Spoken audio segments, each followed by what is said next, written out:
போராளிகளை நீங்க குறைச்சி மதிப்பிடவே கூடாது. நிச்சயமா சொல்றேன். கேப்டன் எப்படி துணிந்து தனித்து களம் கண்டு 2006 11 இடைத்தேர்தல் 2009 தேர்தலை சந்திச்சு தன்னுடைய வாக்கு வங்கியை நிரூபித்தாரோ அது போல நீங்கள் உங்கள் வாக்கு வங்கியை நிரூபிங்கள். அதற்கு பிறகு 2 பேருக்கு தான் இங்க போட்டி என்ற டயலாகே நீங்க பேசணும் தம்பி. 75 வருஷ கட்சி, நீங்க இப்பதான் லாலிபாப் சாப்பிடுற first step Bobby. You are not a hero, you are a little boy. எங்கேயோ ஒரு இடத்துல உட்கார்ந்துகிட்டு சும்மா கை காட்டுறது கிடையாது. அரசியல் களத்தில் இறங்கி மக்களோட மக்களாக இருந்த தலைவர்கள் தான் அரசியலில் வென்றிருக்கிறார்கள். உங்கள் சத்யாவின் full moon sale up to 70% தள்ளுபடி. ஏசி விலை 2ஆம் தேதி முதல் 15% வரை உயர்கின்றது. இப்போது ஏசி வாங்கி பணத்தை சேமியுங்கள்.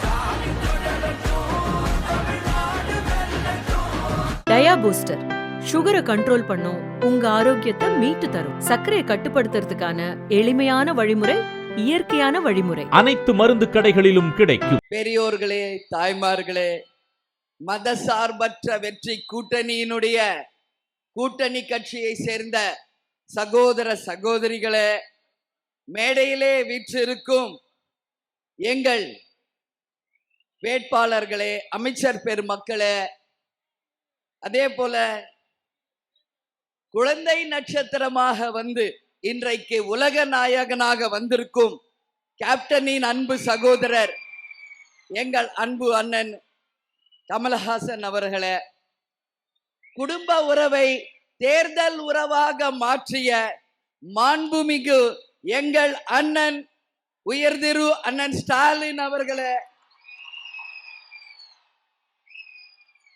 இந்த தேர்தல் நேரத்திலே பெண்களின் சக்தி எவ்வளவு பெரிய ஒரு சக்தி என்பதை நிலை நிறுத்த வேண்டும் என்பதற்காக சற்றேறக்குரிய இன்னொரு 5-6 நாட்களிலே, அதாவது 21ஆம் தேதியுடன் நமது தேர்தல் பணி முடியும் நேரத்தில் சேலத்தில் இப்படி ஒரு பெண்களுடைய ஒரு மாநாடை திரட்டி பெண்களுக்கு உரிய மரியாதையும் அங்கீகாரத்தையும் கொடுத்த அண்ணன் ஸ்டாலின் அவர்களுக்கு ஒட்டுமொத்த பெண் குலத்தின் சார்பாக, ஒட்டுமொத்த பெண் இனத்தின் சார்பாக நாம் அனைவரும் சேர்ந்து அவருக்கு நமது நன்றிகளை தெரிவித்துக் கொள்வோம். கேப்டன் எப்பவுமே சொல்வாரு, பெண்கள் தான் இந்த நாட்டின் கண்கள் என்று. இன்னைக்குதான் நான் ஃபர்ஸ்ட் அண்ணன் கூட வாக்கிங் போனேன். யூஸ்வலா சொல்லுவாங்க அண்ணன் வந்து டெய்லி வாக்கிங் போவாருன்னு. இன்னைக்கு தான் எனக்கு அது புரிஞ்சது.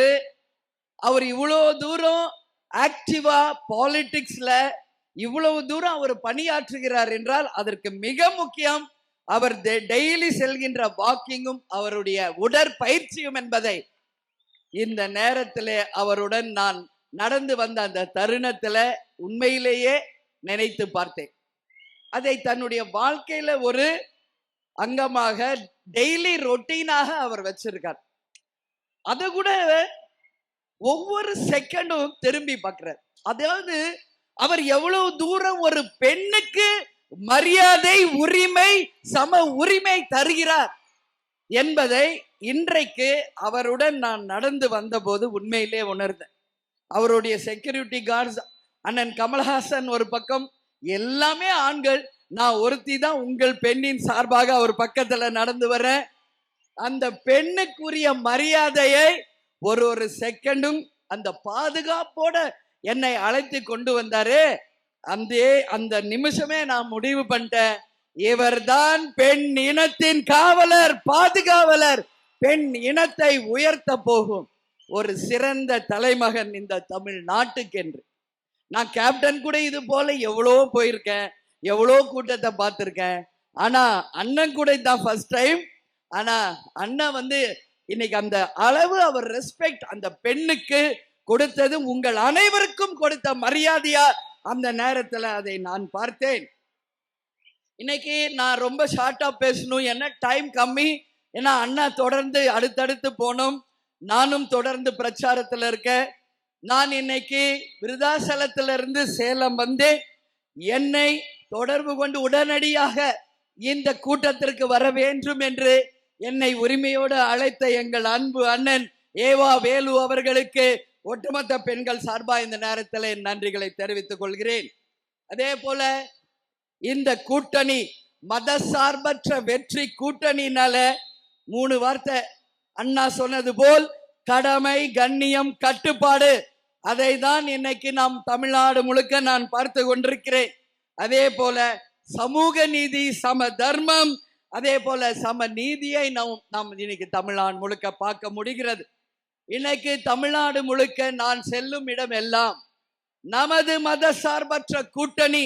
நான் 200 தொகுதிக்கு மேல் என்று சொன்ன, இன்னைக்கு சொல்றேன் 234 தொகுதிகளையும் பெற்று எதிர்கட்சியே இல்லை என்ற நிலையை இந்த தேர்தல் நிச்சயம் உணர்த்தும் எதிராளிகளுக்கு என்பதை இந்த நேரத்தில் சொல்றேன். நான் ஏதோ என் தொகுதிக்கு மட்டும் போல தமிழ்நாடு முழுக்க யாரெல்லாம் என்னை உரிமையோடு அழைத்து பிரச்சாரத்துக்கு கூப்பிடுறாங்களோ அங்கெல்லாம் நான் போறேன். களத்தில் நான் பார்ப்பதை உங்களோடு பகிர்ந்து கொள்கிறேன். அண்ணன் அறிவித்த அந்த தேர்தல் அறிக்கை ஒட்டுமொத்த தாய் குலங்களே உங்களால் ஏற்றுக்கொள்ளப்பட்டது, உங்களால் விரும்பப்பட்டது. அண்ணன் சொன்ன மாதிரி இன்னைக்கு நான் டெய்லி கிராமமா போற எல்லா பெண்களும் டிஸ்கஸ் பண்ண ஆரம்பிச்சுட்டாங்க. இந்த கூப்பன் வந்தா இன்னைக்கு நம்ம வீட்டுக்கு என்ன பொருள் வாங்கணும், எதெல்லாம் நம்ம கிட்ட இல்ல அப்படிங்கிற அளவு டிஸ்கஷன் நடக்குது. இது உண்மை. அண்ணன் இன்னொரு வாய்ப்பு சொல்லியிருக்கார், உங்களுடைய பழைய பொருட்கள் இருந்தாலும் கொடுத்துட்டு எக்ஸ்சேஞ்ச் பண்ணிக்கலாம் அப்படின்ட்டு. அப்போ இது பெண்களிடையே மிகப்பெரிய ஒரு வரவேற்பை கொடுத்திருக்கின்ற என் வார்த்தை மிக இல்லை. 8000 ரூபாய் கூப்பன், அது மட்டும் கிடையாது, பெண்களுக்காக அவர் அறிவித்ததை மட்டும் இந்த பெண்களுடைய மாபெரும் இந்த பொதுக்கூட்டத்தில் நான் சொல்ல விரும்புறேன். மாதம் 1000 தரப்பட்ட அந்த உரிமை தொகை இனி 2000 வழங்கப்படும் என்று ஒட்டுமொத்த பெண்களுக்கு நம்பிக்கை கொடுத்திருக்கிறார்.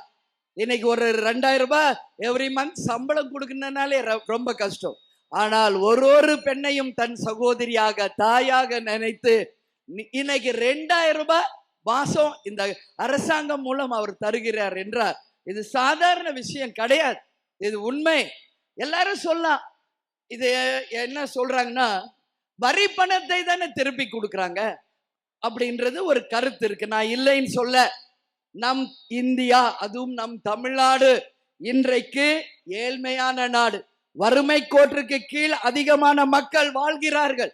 மேலை நாடுகள், வல்லரசு நாடுகளிலேயே இலவசங்களையும் இது போல உதவிகளையும் அமெரிக்கா, லண்டன் போன்ற மிகப்பெரிய வல்லரசு நாடுகளிலேயே தரும் பொழுது தமிழ்நாட்டுக்கு ஏன் தரக்கூடாது என்ற கேள்வி நான் கேட்கிறேன்.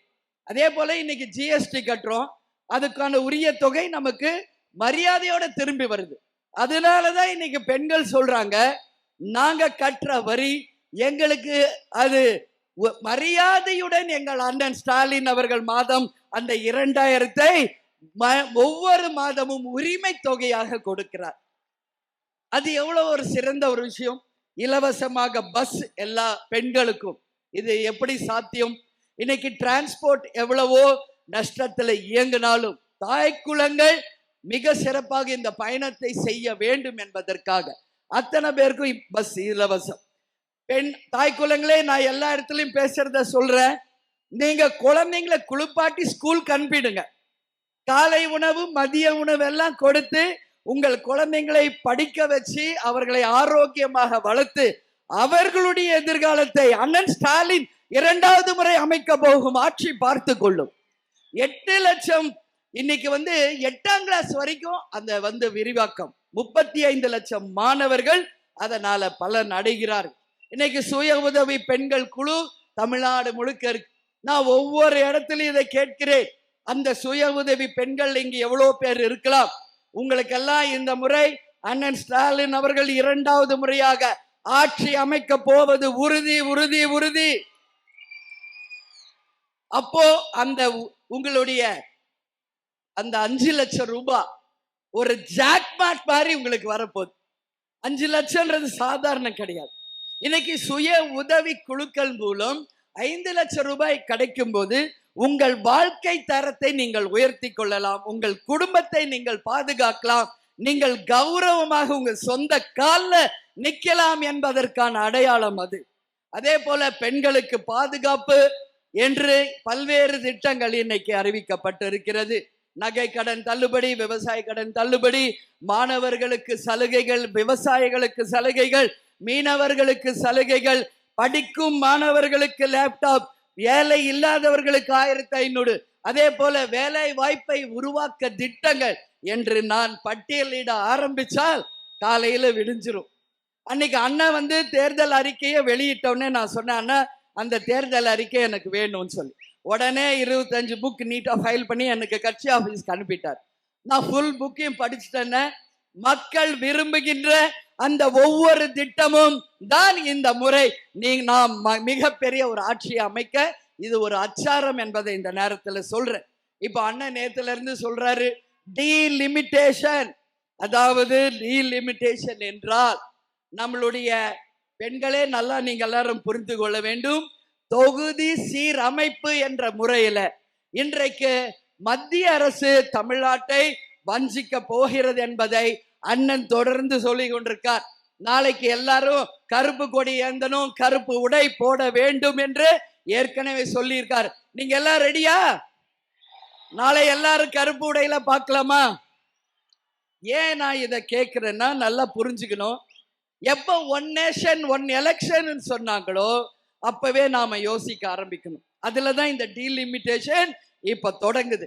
அப்போ மறுசீரமைப்பு என்று சொல்லி நம்மளுடைய எம்பி தொகுதிகளையும் எம்எல்ஏ தொகுதிகளையும் குறைத்து வடக்கு வாழ்ந்தது தெற்கு தேய்ந்தது என்ற நிலைக்கு கொண்டு போக வேண்டும் என்றுதான் இந்த திட்டங்களை கொண்டு வருகிறார்களா என்ற எண்ணத்தை, சந்தேகத்தை மக்களிடையே உருவாக்கி இருக்கிறது என்றால் என் வார்த்தை மிக இல்லை. ஏன் அப்படி என்ன இப்ப அவசரம்? தேர்தல் நடந்து கொண்டிருக்கு, 5 மாநில தேர்தல். இப்போ அதை பத்தி பேச வேண்டிய அவசியம் என்ன? எந்த ஒரு திட்டம் இங்கு வந்தாலும் ஒட்டுமொத்த மக்கள் ஏற்றுக்கொண்டால்தான் அந்த திட்டம் இங்கு சக்சஸ் ஆகும். மக்கள் எதிர்த்தால் எந்த திட்டமாக இருந்தாலும் நிறைவேறாது என்பதற்கான அர்த்தம் தான். அண்ணா ஒரே வார்த்தையில சொன்னார், பழைய திமுகவை மீண்டும் நீங்க பார்க்க வேண்டி வரும் அப்படின்னு சொல்லி. அவர் உண்மையிலேயே ரொம்ப சாந்தமானவர், சிரிச்ச முகம், எல்லாருக்கும் மரியாதை கொடுக்கிறவர். அதுக்கு ஒரே சின்ன எக்ஸாம் நான் பேசலாம், இன்னைக்கு முழுக்க பேசலாம். கூட்டணியிலே ஏற்கனவே ஏகப்பட்ட கட்சி இருந்த போது அந்த கூட்டணியை அமைக்கும் போது பல்வேறு பிரச்சனைகள் வருவது சகஜம். ஆனாலும் பொறுமை காத்து கூட்டணியில இருப்பவர்கள் ஒருவரை கூட வெளியேற்றாமல் ஒரு கூட்டு குடும்பத்தை போல் கட்டி காத்தாரே, அது சாதாரண விஷயமா? யோசிச்சு பாருங்க.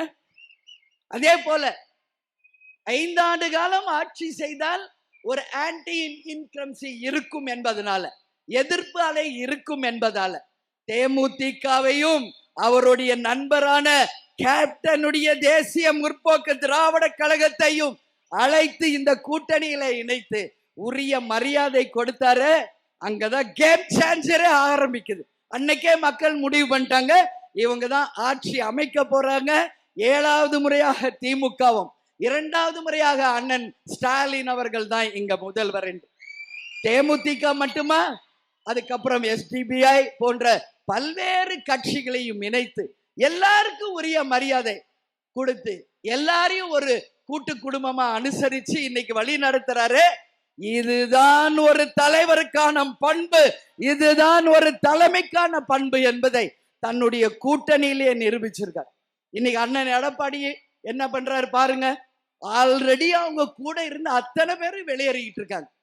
அண்ணன் ஓபிஎஸ் உட்பட, அண்ணன் செங்கோட்டையன் உட்பட, இன்னைக்கு தேமுதிக உட்பட எல்லாரும் ஏன் வெளியேறாங்க? அதுதான் அந்த தலைமை பண்பு, அனைவரையும் அனுசரிக்கும் அந்த மாண்பு அங்கு இல்லை, இங்கு முழுமையாக இருக்கிறது. அதனால காந்தம் மாதிரி எல்லாரையும் ஒன்றிணைத்து இன்னைக்கு அவர் வழி நடத்திக்கிட்டு இருக்கார் என்றால் இது ஒன்றே போதும். ஒரு பானை சோற்றுக்கு ஒரு சோறு பதம் என்று தமிழ்நாட்டில் சொல்வாங்க. அதுபோல இந்த கூட்டணியை அவர் அமைத்ததுதான் அவருடைய சாதுரியம், அவருடைய வெற்றி, அவரை நாளை ஆட்சி அமைப்பதற்கான முத்தாய்ப்பான ஒரு விஷயம் என்பதை இங்க நான் சொல்ல கடமைப்பட்டிருக்கிறேன். இப்போ நாம டீலிமிட்டேஷனுக்கு நிச்சயம் தமிழ்நாடு ஒத்துக்காது. இப்போ அதற்கான நேரமும் கிடையாது. அதே போல இன்னைக்கு நம்ம பேசணும்னா இருக்கிற எம்பி எம்எல்ஏ எல்லாம் இங்க நீங்க குறைச்சு தமிழ்நாடை சின்ன பின்னமாக்கணும்னு நினைச்சீங்கன்னா இங்க இருக்கிற அத்தனை பேரும் ஒண்ணு கூடுவாங்க. அதுல மாற்று கருத்தே இல்லை என்பதை இந்த நேரத்துல சொல்றேன். பெண்களுக்கு சம உரிமையை கொடுத்தது பெரியார், அதை வழி நடத்தியவர் அண்ணா, அதை தொடர்ந்து கொண்டு வந்தவர் கலைஞர் ஐயா, இப்போதும் அதை தன்னுடைய கடமையாக நடத்தி கொண்டிருப்பவர் அண்ணன் ஸ்டாலின் அவர்கள். அந்த பெரியாருடைய பெரியாரிசம் அப்படின்னு சொல்வாங்க. பெண்ணுக்கு சம உரிமை, சொத்தில் சம பங்கு, அதே போல விதவைக்கு மறுமணம், அது மட்டும் கிடையாது, எல்லாருக்கும் சம வேலை வாய்ப்பு, சம உரிமை, சம தைரியம். என்னைக்கு ஒரு பெண் தனியாக நடுராத்திரியிலும் போறாளோ அன்னைக்குதான் ஒரு உண்மையான சுதந்திரம்னு சொன்னவர் நமது தந்தை காந்தியடிகள். இன்னைக்கு அது போல தமிழ்நாடு முழுக்க ஒரே ஒரு குற்றச்சாட்டு தான் அண்ணன் மேல இருக்கு. அதுவும் இந்த பெண்கள் கூட்டத்துல நான் சொல்றேன், எங்க பார்த்தாலும் பாலியல் வன்கொடுமை, போதை கலாச்சாரம் இருக்கு. இதை தவிர வேற என்ன சொல்ல முடியும்? வேற ஒன்றும் சொல்ல முடியாது இந்த ஆட்சியின் மேல. நான் சொல்றேன், இன்னைக்கு ஒரு சகோதரியாக இந்த கூட்டணியிலே அண்ணனுக்கு வலதுகரமாக இணைந்திருக்கிறேன். அப்படி எங்காவது ஒரு பெண்ணுக்கு ஏதாவது என்றால் நான் அண்ணன் கிட்ட உரிமையா பேசுவேன். எல்லா இடத்துலையும் சிசிடிவியும் பெண்களுக்கான உரிமையும் பாதுகாப்பும் நிச்சயம் அண்ணன் உருவாக்குவார் என்பதில் யாருக்கும் எந்த மாற்று கருத்தும் தேவையில்லை என்பதை இந்த நேரத்தில் நான் சொல்றேன். பெண்கள் என்றாலே சக்திக்கு இணையானவர்கள், ஒட்டுமொத்த சக்திகளே இன்னைக்கு ஒன்றிணைந்திருக்கிறோம். நீங்க எல்லாரும் நாம் அனைவரும் இணைந்து சக்திகளாக நம் தமிழ்நாட்டையும் நமது திராவிட பாரம்பரியத்தையும் காக்க வேண்டிய ஒரு தருணம் என்பதை சொல்றேன். அதனால தமிழ்நாட்டுக்கு ஏதாவது ஒரு சின்ன ஒரு பேட் நடந்தா உடனே நாம் எல்லாம் யாரா மாறுவோம்? ஜான்சி ராணியாக மாறுவோம், வேலு நாச்சியாராக மாறுவோம், குழலியாக மாறுவோம். அப்படி ஒரு அச்சுறுத்தல் தமிழ்நாட்டிற்கு வந்தால் ஒட்டுமொத்த பெண்கள் சக்தியும் ஒன்று திரண்டு அண்ணனுக்கும் இந்த ஆட்சிக்கும் நாங்கள் துணை நிற்போம் என்பதை இந்த நேரத்தில் ஒட்டுமொத்த பெண்களின் ஒரு அடையாளமாக உங்கள் சார்பா நான் சொல்றேன். சொல்லாமா? எல்லாரும் ஒன்னா இணையலாமா? ஒரே சக்தியா இணைந்த அண்ணனுக்கு பாதுகாப்பு நிச்சயம் தரலாமா? பெண் சக்தி ஒன்று திரண்டால் இந்த உலகமே நினைச்சாலும் அவரை எதிர்க்க யாரும் முடியாது. வீட்டுல அண்ணி துர்கா இருக்காங்க அவரை பாதுகாக்க. தமிழ்நாடு முழுக்க துர்காக்களா, அம்மன்களா, சக்திகளாக தாய் குலங்களே நீங்கள் இருக்கீங்க. அதனால நான் சொல்றேன், அவருக்கு எதுவும் வராது, அவர் ஆட்சிக்கும் எதுவும் வராது. நிச்சயமா நான் சொல்றேன், இந்த ஆட்சி மீண்டும் மகத்தான வெற்றி பெறும் என்பதை இந்த நேரத்தில் உங்களுக்கு சொல்லி, இந்த மத சார்பற்ற வெற்றி கொடி சாதாரணது இல்லை. இங்க திராவிட முன்னேற்ற கழகம், தேசிய முற்போக்கு திராவிட கழகம், விடுதலை சிறுத்தைகள் கட்சி, தமிழக காங்கிரஸ், சிபிஎம், சிபிஐ, மதிமுக, அதே போல இந்தியன் யூனியன் முஸ்லிம் லீக், மனிதநேய மக்கள் கட்சி, கொங்குநாடு மக்கள் கட்சி, மக்கள் நீதி மையம், ஆம் ஆத்மி, மனிதநேய மக்கள் கட்சி, எஸ்டிபிஐ, இந்திய குடியரசு கட்சி, இது போன்ற பல்வேறு கட்சிகள் கூட்டணி அமைத்து இது ஒரு மாபெரும் ஒரு சக்தியாக வருகின்ற தேர்தலிலே நாம் நம்மளுடைய பலத்தை நிரூபிப்போம். 23ஆம் தேதி என் தாய் குலங்களே அனைவரும் தேர்தல் களத்துல நீங்கள் வேலு நாச்சியாராக இருங்கள். அந்த களத்துல அந்தந்த தொகுதியின் வேட்பாளர்களுக்கு பெண்கள் படையாக நீங்கள் துணை நின்று எதிராளிகளை ஓடவிட்டு ஒட்டுமொத்த வாக்குகளும் சிந்தாமல் சிதறாமல் நமது மதசார்பற்ற வெற்றி கூட்டணிக்கு கொண்டு வந்து சேர்க்க வேண்டிய மிகப்பெரிய கடமை பொறுப்பு உங்களுக்கு இருக்கு. இன்னைக்கு யாரெல்லாமோ இன்னைக்கு 5 முனை போட்டிங்கிறாங்க. யாரோ இவங்க கேப்டனும் சினிமால இருந்து வந்தவர் தான், நான் இல்லைன்னு சொல்ல. இன்னைக்கு ஒரு தம்பியும் வந்திருக்காரு. நான் என்ன சொல்றேன், ஃபர்ஸ்ட் அவர் நிரூபிக்கட்டும். சினிமாவில் இருந்து வந்தவர் அண்ணன் இதோ இருக்காரு, உலக நாயகனே இருக்காரு, கேப்டன் இருந்தாரு, எவ்வளோ பேர் இருந்தாங்க. அது போலதான் தம்பியும். நான் என்ன சொல்றேன், ஃபர்ஸ்ட் லெக் நீங்க வைக்கும் போது எதிராளிகளை நீங்க குறைச்சி மதிப்பிடவே கூடாது. நிச்சயமா சொல்றேன். கேப்டன் எப்படி துணிந்து தனித்து களம் கண்டு 2006 11 இடைத்தேர்தல் 2009 தேர்தலை சந்திச்சு தன்னுடைய வாக்கு வங்கியை நிரூபித்தாரோ அது போல நீங்கள் உங்கள் வாக்கு வங்கியை நிரூபிங்கள். அதற்கு பிறகு 2 பேருக்கு தான் இங்க போட்டி என்ற டயலாகே நீங்க பேசணும் தம்பி. இல்லைன்னா மக்கள் உங்களை ஏத்துக்க மாட்டாங்க. 75 வருஷ கட்சி, நீங்க இப்பதான் லாலிபாப் சாப்பிடுற first step Bobby. You are not a hero, you are a little boy for the politics அப்படிங்கிறத நான் சொல்றேன். அதனால அரசியல் ஒண்ணு இங்க சாதாரண இல்லை. இப்ப கொஞ்ச நேரத்துக்கு முன்னாடி ஒரு ரூம்ல நானும் அண்ணன் கமலஹாசனும் பேசுற ஒரு டைம் கிடைச்சது. அப்ப நாங்க பேசுறது ஒண்ணுதான். இப்ப சொல்றேன், அரசியல் வேறு, சினிமா வேறு. அது ஒரு தொழில், இது சேவை. இது மக்களை அன்றாடம் நாம் நேசிக்க வேண்டும். களத்திலே இறங்கி மக்களுக்காக போராட வேண்டும். எங்கேயோ ஒரு இடத்துல உட்கார்ந்துகிட்டு சும்மா கை காட்டுறது கிடையாது அரசியல். களத்தில் இறங்கி மக்களோட மக்களாக இருந்த தலைவர்கள் தான் அரசியலில் வென்றிருக்கிறார்கள். இன்னைக்கு அண்ணன் ஸ்டாலின் நான் பார்க்கிறேன், தொடர்ந்து போயிட்டு இருக்காரு. ஒரு மீட்டிங்கா இந்த மாதிரி காலை நேரத்துல வாக்கிங் போறாரு, மக்களோட மக்களை காஃபி குடிக்கிறாரு, மக்களோட மக்களை இயல்பா பழகுறாரு. அதுதான் ஒரு தலைமைக்கான மாண்பு. அதை தான் அனைவருமே கத்துக்கணும். இப்ப அண்ணனை பார்த்து எல்லாரும் அந்த மாதிரி வர ஆரம்பிச்சிருக்காங்க. அதனால நிச்சயம் இது வரவேற்க கூடியது என்றை கூறி நிச்சயம் நாம் அனைவரும் ஒன்று கூடுவோம், வென்றெடுப்போம். நான் ஒரு விஷயம் மட்டும் சொல்றேன், நம்மளுடைய மத சார்பற்ற வெற்று கூட்டணி வெல்லும், அண்ணன் ஸ்டாலின் தொடரட்டும், தமிழ்நாடு வெல்லட்டும் என்று கூறி இங்கே வந்திருக்கும் அனைவருக்கும் எனது பணிவான வணக்கங்களை தெரிவித்துக் கொண்டு உங்களிடையே இருந்து விடைபெறுகிறேன். நன்றி, வணக்கம்.